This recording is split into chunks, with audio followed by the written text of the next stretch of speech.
السلام عليكم، يسعد مساكم. مساء الفل والرضا والرزق على احلى متابعين في الدنيا. اخباركم عاملين ايه؟ يا رب نكون في احسن حال واحسن صحه، ورجعت لكم بيوم جديد وفيديو جديد. بس يلا بينا نقول صلوا على الحبيب عشان قلبك يطيب عليه افضل الصلاه والسلام. وكمان اقول يدوم عزك، يدوم عزك اللي بتعمله لايك وتشتركي في القناه، يدوم عزك اللي بتكتبي تعليق حلو جو زين. ربنا يبارك فيك يا رب، عيلتها هتكبر بيكم وليكم، هتكون عيله كبيره جو جو جو، هي عيله السعيد وعوايده. بحب ارحب بكل الناس الجدع، يوميات الصعيد وعوايد عشان لساني واخد على الصعيد وعوايد، يوميات الصعيد وعوايد. بحب ارحب بكل الناس الجدعة الزينة اللي دخلت قناة عيلتي واشتركت. بحب ارحب بكل متابعيني واخواتي اللي دايما معايا ومسانديني. ربنا يخليكم ليا، ربنا يبارك لي فيكم، ربنا يديمكم نعمة في حياتي يا رب. قبل ما ابدا فيديو النهارده بحب اشكر من كل قلبي كل الناس اللي شرفتني من قناة اسماء خليكي معايا. ربنا يخليكم ليا، ربنا يبارك لي فيكم يا رب، وندعي كمان لاسماء ربنا يتم عليها بالشفاء اللهم امين يا رب العالمين، ويبعد عنها كل حاقد وكل حاسد، وربنا يطعمها جنته اللهم امين، ويرزقها رزق يتعجب ليها للسما والارض هي وكل متابعينها اللي نوروا قناتي واشتركوا وفرحوا قلبي.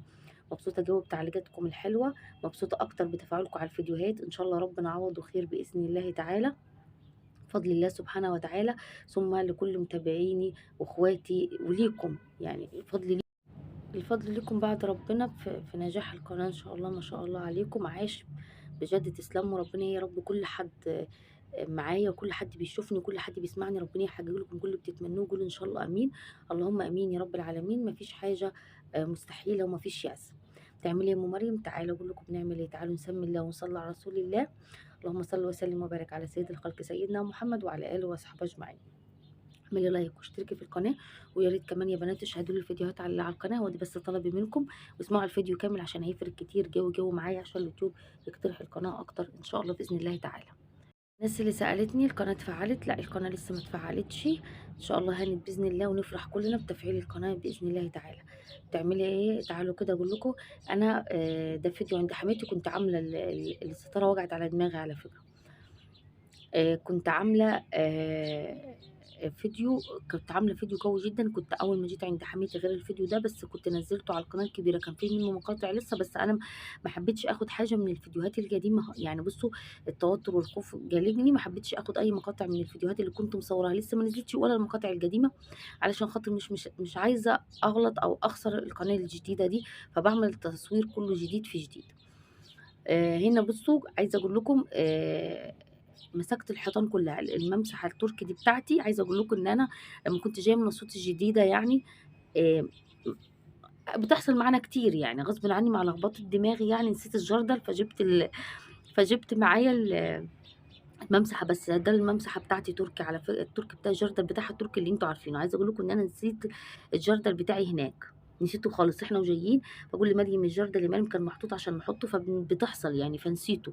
فقلت مش مشكله عادي، رحت جبت الجردل كده، عماله حطيت فيه ميه وحطيت فيه اريال وحط فيه الكلوروكس، حط فيه اللي انت عايزاه. وابتديت كده ان انا ايه امشي على الحيطان كده، بس بجيت اعملها بايدي، امشي عليها بايدي كده، اصفها من الميه بايدي واشطفها كده ايه بايدي. فبرضو اتعاملت بيها برضو يا بنات، وعملت بيها الحيطان. عايزه اقول لكم تحفه تحفه. وريتكم التراب اللي طالع منها والطين اللي طالع منها، لو اي مكان موسخ بتدوسي عليها لا بتطلع وبتنظف، وسهله. وكمان احلى حاجه فيها ان بتجيب الاماكن اللي من فوق، يعني ممكن اللي من تحت ده عادي ما يفرقش عندي، ممكن بلوفه، بالمكنسه، باي حاجه، بفوطه اعملها. لكن من فوق كده بصراحه ربنا لا حلوه، وبتتحرك معاكي وبتلف معاكي زي ما انت عايزه. بصراحه ما شاء الله عليها حلوه جدا يعني. بس مش معنى ان انا نسيت الجارة كنت خلاص مش هركنها، لا برضو اشتغلت بيها واخترعت لها الاختراع زي ما انتوا شفتوا كده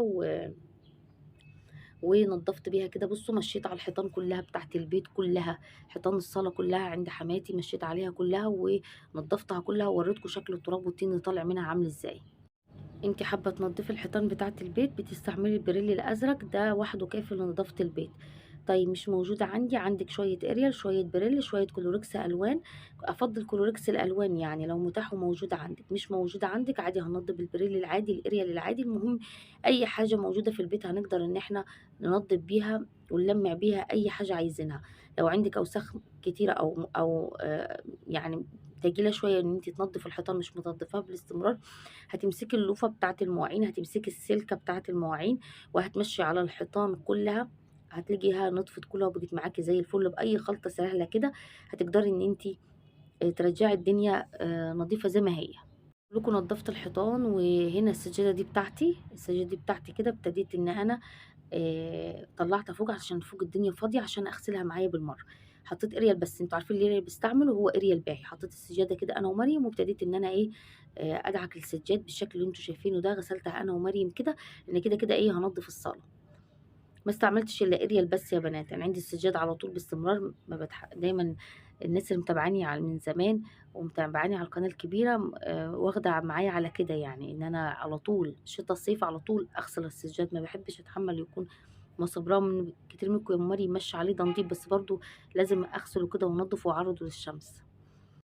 زي ما انتوا شايفين كده يا بنات، وقعدت كده اغسل في السجاده عشان خاطر لونها كده احس كده بنظافتها. فاهمين ازاي؟ بعيد على السجاد كذا مره. على فكره طفيت الكاميرا، مريم جابت الفرشه الصغيره اهو زي ما انتوا شفتوها، هتقعد تعيش تغسل معايا. بتعمل معايا كل حاجه تتخيلوها، ايدها في كل حاجه تتخيلوها. اي حاجه صعبه سهله ايدها فيها، تبوظها مش بتعرف تعملها. تعمل حاجه وعيد وراها. المهم ان ايدها تاخد ان الحاجه دي تتعمل، يعني مش تحت شرط تخلصها، لا المهم ان ايدها تاخد ان الحاجه دي لازم تتعمل يعني. فقعدت معايا كده وقعدت تغسل معايا السجاد. ايدها بايدي في كل حاجه، يعني على قد ما تكون الدنيا لا بتعمل معايا، بتساعد معايا، ما بتسيبنيش. ودي حاجة حلوة للبنت، يعني كلنا متعلمين واخدين كليات والحمد لله بنعرف نعمل كل حاجة في شغل البيت وشاطرين واخدين بالنا من بيتنا. لازم تبقي شاطرة في كل حاجة، واحدة واحدة. أصل عشان انتي تيجي مرة واحدة كده وعايزة بنتي تعمل كل حاجة وأنا معلمتهاش، حاجة صعب. علميها للزمن. يعني ممكن حاجة، أي حاجة تحصل، مش لازم حاجة وحشة، حاجة حلوة وانتي مش موجودة، يعني هتفضل هتعلميها امتى، تعتمدي عليها امتى؟ يعني ما شاء الله ولا حول ولا قوة الا بالله. انا بعتمد على مريم في حاجات كتير قوي، بعتمد عليها في حاجات كتير قوي، يعني ما شاء الله. يعني في حاجات كتير قوي بحتاجها فيها، لا بتعملها معايا ما شاء الله ولا حول ولا قوة الا بالله. معوداها. بصوا اي حاجة كمان لما تكون هي حابة تعمل حاجة بقول لها اعمليها، حتى لو هي هتبوظها، حتى لو انا مش عايزاها تعملها، بس خلاص زي ما بخليها تعمل دي تعمل دي. لكن مش مثلا على مزاجي اعملي دي وبعد شوية تيجي تقول لي اعمل دي، اقول لها لا، لا كله اعملي يا مريم، مفيش اي مشكلة عادي اعملي. تقولي ماما اجلي بطاطس، اقول لها طب خلي بالك من الزيت. تروح حاطه بطاطسيتين في النار وتقول لي بس خلاص ماشي يا حبيبتي.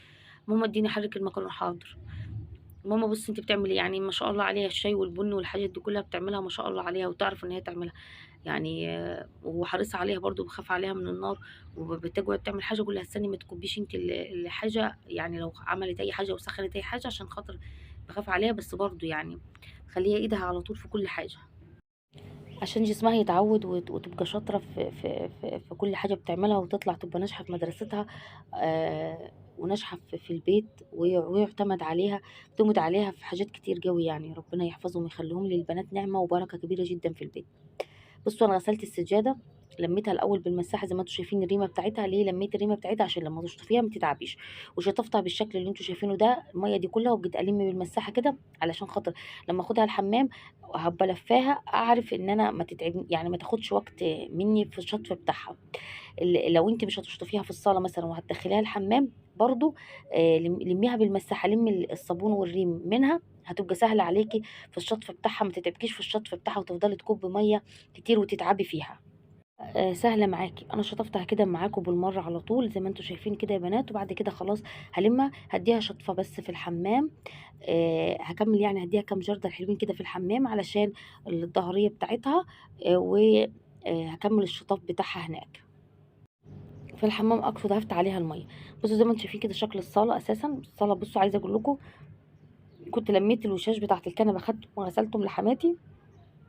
انا اللي بغسلها، يعني لما اكون موجوده في البيت انا اللي بغسلها، سواء كنت بغسلها على العاديه بشغل الغساله عندها، او باخد الغسيل عندي في الغساله تحت واغسله. في كلتا الحالات اي حاله من الحالات يعني انا اللي بغسلها الغسيل.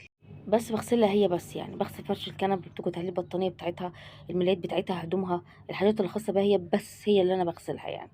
بالاقي لها كتير ما اتغسلتش لها فتره، فلا بحب انضف لها المكان، بحب احسها كده تحس بروح حلو للمكان، عشان هي مش بتتنقل من على الكنبه نهائي. هي كانت قاعده على الكنبه كمان، انا مش عارفه ارفع التليفون، فكنت لميت وشاش الفرش بتاع الكنبه يا بنات وغسلته عشان خاطر هتشوفوه معايا في اخر الفيديو وانا بفرشه. لميته اغسله وفرشته على طول. وجبت المكنسه بتاعته وجبت الاريال بتاعي كده، وابتديت ان انا اغسل انضف الصاله يا بنات زي ما انتم شايفين كده. وهاخد من بره الشقه وكمان السلالم هاخدها برضو مسيح، علشان خاطر السلالم اللي من فوق دي حاجات بتطير كده. وراه حماتي في راجل بتاع بن من زمان يعني، فالجشر بتاع البن ده المطحنة بتاعت البن بتطير، فعلى طول السلم مليان جشر بن على طول باستمرار يعني. فاخد قدام باب الشقة كده عشان تبقى ريحة الشقة حلوة كده، والنظافة بتبان يا بنات، لما بتنضفي حلو النظافة بتبان. هنا كده زي ما انتم شايفين مريم اهو فرحانه، قلت لها ماشي يا مريومه، بتملى ميه وبنكب على السلم كده بالشكل اللي انتم شايفينه ده كده، علشان خاطر ايه الصف السلم اللي طالع على الدور الساتر ده بحب اغسله على طول، وبحب انضفه على طول كده، بحب اكب عليه ميه وبحب اغسله يعني. بس برضو واقفه كده حريصه ان الميه ما تنزلش لتحت، لاني هنزل لحد الدور الارضي 6 ادوار يعني الم في الميه. لا بعمل يعني بعجل، مش عشان حاجة، بس مش مشكلة يعني المية تنزل، المشكلة ان انت هتنزلي تلميها يعني، هي المية تنزل عادي مفيش اي مشكلة، انت هتنزلي تلميها من هنا لحد تحت. حتى عندي عند باب الشقة برضو لما بقعد انضف، ببقى المية اللي انتوا متخيلينها كده، لا انا بعمل المية اللي انتوا متخيلينها هناك في بيتي في الايجار يعني في صوت جديد، انا قاعدة وحدي في البيت، هتشوفوا معايا الفيديوهات. فبعمل كده براحتي زي ما انا عايزة هناك يعني، زي ما انا عايزة وزي ما انا حابة براحتي يعني. حطيت القماشة كده على الكنب، لاني حماتي قاعدة زي ما انتوا شايفين كده يا بنات على الكنبة، فحطيت عليها قموشا. عايزه اقول لكم على حاجه والله يا بنات، مش عشان قدامكم، مش بتحب اضايقها ابدا. يعني بعد ساعات اقول لها تعالي ادخلي يا ام الاوضه جوه، تقول لي ماشي، بعد ساعات تقول لي لا مش هدخل، اقول لها خلاص ماشي. يعني هنا قلت لها تدخلي جوه، قالت لي لا. قالت لا هقعد معاكم، هقعد اتفرج عليك. قلت لها طب ادخل الاوضه جوه عشان انا عارفه ارفع الكاميرا. قالت لي لا. قلت لها خلاص براحتك، ما زعلش ولا اتضايق كده ولا اقول الفيديو وانا بصور، لا لا لا، سبتها براحتها وما يعني. وانا بنضف الناحيه التانية عاوجه التليفون ومش جايبه وشها يعني، مش جايباها لان هي قاعده على الكنبه، مش جايباها نهائيا يعني. قلت مش مهم يعني ان انا اصور الحته دي، بصوا موطيه الكاميرا جدا عشان هي قاعده، عشان خاطرها هي كمان. قالت لي لا مش عايزه اقوم، فما بحبش اضايقها، مش معنى ان انا بنضف ولا بعمل لها حاجه ابقى متعصبه ومتنرفزه وداخله طالعه زعج وداخله طالعه اتنطر واوعي وخلص والجرف ده واللي انتوا لا لا لا لا نهائي، بوجي ده ما بيتفتحش. اولا هي الست كبيره ملهاش ذنب وكمان مريضه قاعده ما بترجمش، ده حاجه. تاني حاجه محسسهاش الناس الكبيره اللي زي كده، وخاصه الناس المريضه الكبيره بيبقوا حساسين، واقل كلمه بتجرحهم وتاذيهم، لان هم عقلهم زي عقل الطفل يعني، فاهمين ازاي؟ فما اقعدش مثلا اتكلم ولا اقول اي كلمه، بالعكس ممكن اكلم سلفتي حد من سلايف البنات ولا بناتها كده، لكن هي لا نهائي.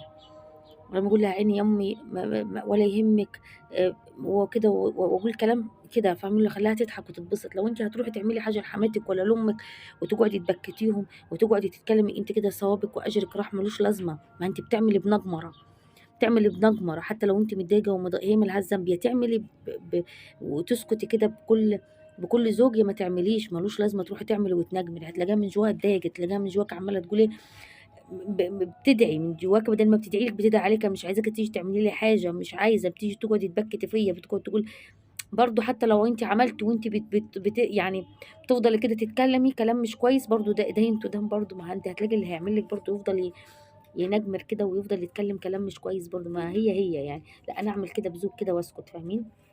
عشان كده دايما تدعي لي، دايما تقولي ربنا ينظف قلبك، ما حدش بينظفنا غيرك، مش بحب حد ينظف لي غيرك. بالعكس كده نخلينا كده روحنا حلوة، خلاص احنا نعمل كده من سكات زي ما انا بعمل والله. انا في حاجات كتير بعملها مش بصورها يعني، برضو ما رضيتش اضايقها، فاهمين؟ خلصت كده الارض مسيح يا بنات، ونشفت الارضيه بالشكل اللي انتوا شايفينه ده كده، جبت الفوطه دي الفرطه دي مخليها ليا في البلكونه اللي بنشف بها الارض على طول. وهنا كده كانت مقضه، بصوا شغاله بوكا بوكا بوكا مش راضيه تسكت يعني. الكنبه عايزه اقول لكم جلبته زي ما قلتوا لي اقلب الكنبه يا ام مريم، والله الناحيتين بالشكل ده وبالمنظر ده. وقلت عايزه ابقى انضفه، القطن صعب نظافته، عايزين يتنضفوا ويطلعوا في الشمس، فده صعب يعني مش هينفع. فمش عارفه اعمل ايه، علاج يومي لو تشوفوا ظهر الكنب، عدله الجنب وظهره عامل ازاي يعني. هنا بص كنت بوريكم كده شكل الكنب اهو، لسه هنحط الفرش بتاعه. كنت شايله مواد كده واخدت لكم لقطه كده على السريع واحنا ايه بنفرش ال الكنب كده يا بنات. يا رب الفيديو يكون عجبكم، اللي قاعد معايا لحد هنا يعمل لايك ويشترك في القناه عشان يوصله كل جديد مني ان شاء الله باذن الله تعالى. عايزه رايكم وعايزه تعليقاتكم الحلوه اللي دايما بتدي طاقه ايجابيه، ما تنسوش دعواتكم الحلوه لاسماء، ربنا يخليكي معايا، ربنا يشفيها ويعافيها يا رب، ودعواتكم الحلوه لام مريم، ربنا يكرمنا ويبارك لي ببناتي ويكرمني بالولد الصالح، اللهم امين يا رب العالمين. وربنا يجعل بناتي من محبين الله ومن محبين الله وسنه رسول الله عليه افضل الصلاه والسلام. اللهم امين يا رب العالمين. نفسي كده اشوفهم صالحين وبارين كده، ونفسي ازرع في قلوبهم حب الله والصلاه على النبي محمد عليه افضل الصلاه، وهي اهم كنز يعني في الدنيا والاخره. ما ننساش نكتر يا بنات من الاستغفار والصلاه على النبي محمد. ما رضيتش اكمل لكم باقي الفيديو عشان سيلفتي في البيجامه يعني، بس كده حبيت اوريكم الشكل النهائي للصاله عامله ازاي. الصيف كانت في سجاده، في الشتاء كان في سجاده كانت وحشه جدا، سابوها يعني لحد ما لزقت في الارض، طلعتها بالعافيه يا بنات وطلعت روحي وانا بطلعها يعني، لزقت في الارض وكان حالتها صعبه. وفي الصيف كده كانت في حصيره واتاكلت ورموها في الشمس واتبهدلت. الصيف مش بنفرش حاجه في الارض، بس انا ان شاء الله باذن الله اجيب حصيره حلوه كبيره كده لحماتي احطها لها في الصاله كده البنات يقعدوا عليها. تعالوا مع بعض نعمل مع بعض احلى تتبيله للفراخ يا بنات في الفرن، حلوه جدا هتعجبكم. يلا سموا الله كده وصلوا على رسول الله. اللهم صل وسلم وبارك على سيد الخلق سيدنا محمد وعلى اله واصحابه اجمعين. اهم حاجه في الفراخ انك انت بتغسليها كويس قوي، بتحط لها ملح وبتحط لها ليمون وبتحط لها ميه. مش متاح عندنا الليمون دلوقتي غالي، نحط الملح عادي. ممكن تجيبي الفرخه كده وتمليها ملح وتسيبيها شويه، بعد كده تشطفيها. لو انت ايدك مش فاضيه هتنضفي وتطلع كل اللي جواها. عندك كده عصرة ليمون، قشرة بصلاية، أي حاجة. أنا ممكن كمان بدعك الفراخ ببصلة كده واغسلها بيها. هنا كانت عندي حتة بصلة كده يا بنات حطاها كنا بنعمل محشي، ودي كانت حتة بصلة كده معايا مفرومة في الكبة، وكملت على ايدي كده. عملت بصلاية كده حلوة يا بنات زي ما انتوا شايفين، وعملت فلفل. الفلفل بقى حسب الرغبة، عايزاه فلفل حامي فلفل بارد زي ما انت عايزة، على حسب رغبتك وحسب اولادك يعني. بصي يعني انا افضل لو نص جرن حامي كده مع الفلفل العادي البارد، والبصل الفلفل لما يكون يعني قليل مع الخلطة بيكسر الحرجان بتاعها، ما بيكونش الحرجان ظاهر قوي يعني. حابه كله طبعا شطه، بتاكلي الحاجه يعني حراجه وما عندكيش اطفال او اولاد الكبار بيحبوها، لا حطي لي الحاجه الحراجه في الاكل بتدي طعم حلو جدا يعني. موجود عندي فلفل بارد يا ام مريم، عادي ممكن تحطي شطه زي ما انت عايزه زي ما انت حابه براحتك عادي جدا يعني. حطيت يا بنات زي ما انتوا شايفين كده الفلفل بتاعي الحامي والبارد، وحطيت يا بنات البصل، وقطعت الطماطم بتاعتي كده كله زي السلطه كده قطع صغيره، عشان هحشي بيها الفراخ وادخلها الفرن على طول. تتبيلة حلوة جدا، طعمها يا بنات حلو خالص، جربيها. ولو بتعمليها بطريقة تاني برضو اكتبيلي في التعليقات. ربنا يبارك فيكم، ربنا يعزكم يا رب، اللهم امين يا رب العالمين. ما تنسوش اول تعليق مثبت لدعوة حلوة من القلب. الدعوات بتاعتكم هاخدها من اول تعليق مثبت عشان ما انساش حد وحد يزعل مني. على باقي القنوات باقي الفيديوهات بتوه مني التعليقات وبقعد ادور عليها مش بعرف اجمعها يعني مع التعليقات، لكن باخدهم ورا بعض كلهم من اول تعليق مثبت. بصوا جبت الصينيه بتاعتي كده زي ما انتم شايفين، وحطيت البصل بتاعي كده، حطيت في الصينيه من تحت في قعر الصينيه كده زي ما انتم شايفين. هحط بصل وهحط طماطم وهحط فلفل الموجود عندك بقدونس حطي، كل المتاح والموجود عندك حطي. عايزه اقول لك الخلطه اللي انا بعملها دي الصوص بتاعها طعمها تحفه. لو انت عايزه تكتري منها كتري، حط بصلتين ثلاثه زي ما انت حابه. وحطيت كده بصوا زي ما انتم شايفين رشه بقدونس. جبت الخلطه بتاعتي بالشكل اللي انتم شايفينه ده، رشيت بقدونس على الاتنين بالشكل ده. غيرت الطبق علشان التوابل عشان اعرف احشي بيها. حطيت في الصينيه البصله والطماطم، وابتديت كده احط الحياج بتاعي هنا وهنا من نفس البهارات. حطيت هنا وحطيت هنا في الاتنين، حطيت هنا وحطيت هنا. حطيت ايه يا ام مريم؟ حطيت كمون، حطيت كزبره، حطيت السبع بهارات، حطيت ملح، حطيت فلفل اسمر، حطيت الثوم بودر، بصل بودر، بابريكا، جنزبيل. الجنزبيل حلو جدا في المشويات، والبابريكا عامل يعني مهم جدا. ثوم بودر، بصل بودر، روزماري عندك، ورق لوري حطي في البصل ده بيدي طعم وريحه حلوه جدا. سبع بهارات عندك حطي، بهارات لحمه حطي، بهارات فراخ حطي. حطيت بهارات فراخ، حطيت بهارات لحمه، حطيت حته قرفه صغننه جوه عشان ما بحبش القرفه يعني، ما بحبش ريحتها يعني، بس بحط حته صغيره منها في الاكل يعني. طب ما عنديش يا ام مريم، حطي فلفل اسمر، ملح، حته كمون، حته كزبره، هتطلع معاكي احلى فراخ متبله برضو. آه، طعمها زي العسل، تتمني كده تاكليها، طعمها حلو جدا يعني. كانت الميه اللي بتنزل كده كنت باخد الصوص بتاعها واحطه على الفراخ كده وهي بتتشوي في الفرن. ضربت الخليط بتاعي كده زي ما انتم شايفين، قلبته كويس قوي، وابتديت كده احشي الفرخه بتاعتي. حشيت الفرخه بتاعتي من جوه وتحت الجلد كده اهو. بصوا عملت لها فتحات كده علشان خاطر التتبيله تدخل فيها. هي فراخ صغيره اقل من كيلو يا بنات، يمكن كيلو 100 او 900 جرام حاجه زي كده. الفراخ الصغيره دي بتبقى طعمها حلو جدا في المشويات، بتدي طعم حلو جدا. عملت فتحات كده للفراخ، وابتديت ان انا احشيها واتبلها بالتتبيله بتاعتي دي كلها زي ما انتم شايفين كده، وادخلها الفرن. طعمها حلو وتتبيلة سهلة وتغيير لو عندِك أولاد، مع حبة رز، مع حبة سلطة، ممكن حبة بطاطس في الفرن زي ما أنتِ عايزة. عايزة أقول لِك لو عندِك بطاطس، عندِك جزر، حطيه تحت الفراخ هتلاقي طعمه بييجي تحفة، طعمه ما لوش حل يعني. لو عندِك بطاطس، عندِك جزر، أي حاجة اعمليها بالطريقة ديّة. حطيه في الصينية تودّي الطعم في حاجة في حتة تانية يعني، بيبقى طعم البطاطس والجزر حلو جدًا يعني، بتحطيه مع السمك مع الفراخ بيبقى طعمه حلو يعني. وابتديت كده حطيت الفراخ كده كلها ما شاء الله كده تبّلتها من جوّه وتبّلتها من برّه كده، حشيتها بالخلطة بتاعتي كده بُصّوا زي ما أنتم شايفين. عايزة أقول لكم طعم الخلطة كان حلو جدًا يا بنات. يالّا بينا نقول دعوة حلوة من القلب، وهادخّلهم الفرن. دعوة حلوة من القلب لكل عيلتي، عيلة الصعيد وعيد. ممكن تحطّي رشة زيت بسيطة بس عشان قبل ما أنسى يعني، رشة زيت بسيطة وباقي التتبيلة اللي فضل حطيته. دعوة حلوة من القلب لكل عيلتي، عيلة الصعيد وعوايده، بالستر والصحة وراحة البال ورزق يتعجب ليها للسما والأرض. ربنا يرزق كل مشتاق، ربنا يطعم كل محروم، ربنا يديكم ويرضيكم ويفتح لكم أبواب الرزق والسعادة كلها. قولوا إن شاء الله آمين يا رب العالمين. دعوة حلوة من القلب لأبو أحمد مريض سرطان، ربنا يشفيه ويعافيه يا رب ويقدره على مرضه، اللهم آمين يا رب العالمين. دعوة حلوة لأم سلمان بالصحة والستر وراحة البال ورزق يتعجب ليها للسما والأرض، اللهم آمين يا رب العالمين. دعوة حلوة لأم صفية بالستر والصحة وراحة البال ورزق يتعجب ليها للسما والأرض. دعوة حلوة لأم فؤاد بالصحة والستر وراحة البال وربنا يرزقك ويفرحك انت وولادك، اللهم امين يا رب العالمين. دعوة حلوة لمتابعتي بالذرية الصالحة. تعالوا بقى ايه نشوف. دعوة حلوة لمتابعتي بتقولي ادعي لي ربنا يهدي لي جوزي وولادي ويبعد عني اذى حماتي، اللهم امين يا رب العالمين. دعوة حلوة لمتابعتي بتقولي ادعي لي ربنا يرزقني بالذرية الصالحة، اللهم امين يا رب العالمين. دعوة حلوة لمتابعتي بتقولي ادعي لي ربنا يا رب الاقي شغل ان شاء الله يا رب حبيبتي، ربنا يكرمك بالوظيفة، اللهم امين يا رب العالمين. دعوة حلوة لأسماء ربنا يكرمها بمهدي ويرحم والديك يا رب يا أسماء ويبارك فيهم. دعوة حلوة متابعتي بتقول لي أكثري من الحولقة وراحة تشوفي العجب، ردديها لا حول ولا قوة إلا بالله العلي العظيم. حاضر حبيبتي. دعوة حلوة متابعتي بتقول لي ادعي لي براحة البال وتحقيق الأمنيات عاجل غير آجل، اللهم آمين يا رب العالمين. دعوة حلوة إن ربنا يشفيني من الالتهابات عندي مرتفعة ويهدي سر بنتي، اللهم آمين. دعوة حلوة متابعتي تقول ربنا يهدي لي وولادي ويبعد عني جوزي ولاد الحرام، اللهم امين يا رب العالمين. دعوة حلوة لسارة بتقول ادعي لي ربنا ينصرني على من ظلمني، اللهم امين. دعوة حلوة لمنيرة حبيبتي ربنا ينصرك ويديك الستر والصحة وراحة البال ويهدي بالك وينصفك على من ظلمك ويرحم، وربنا الرحمة لأختها ربنا يا رب يرحم أختها ويصبرك على فراقها يا رب. دعوة حلوة لمتابعتي بتقول لي ادعي لي ربنا يبشرني ببشارة عظيمة لا تخطر على بالي أجد له شاكرا حميدا ويجبرني جبرا كبيرا، احنا وانت كل من قال امين. دعوة حلوة لأم علاء وولادها بالرزق والهداية وهداية جوزها وحنانه عليها. دعوة حلوة لمتابعتي تقول ربنا يهدي لي جوزي وولادي وجوز بنتي ويرزق ولادي ورجوع جوزي ليا، اللهم امين. دعوة حلوة لهند التونسية من لأمها ربنا يشفيها يا رب وترجع صحتها زي زمان، اللهم امين يا امي ربنا يشفيك ويعافيكي. دعوة حلوة لصفاء بالسكن ربنا يا رب يكرمك بالسكن انا وانت التمليك انا وانت. دعوة حلوة لمنى افرح بجد واتجوز واروح عند النبي انا وانت كل من قال امين، اللهم امين يا رب العالمين. استودعكم الله الذي لا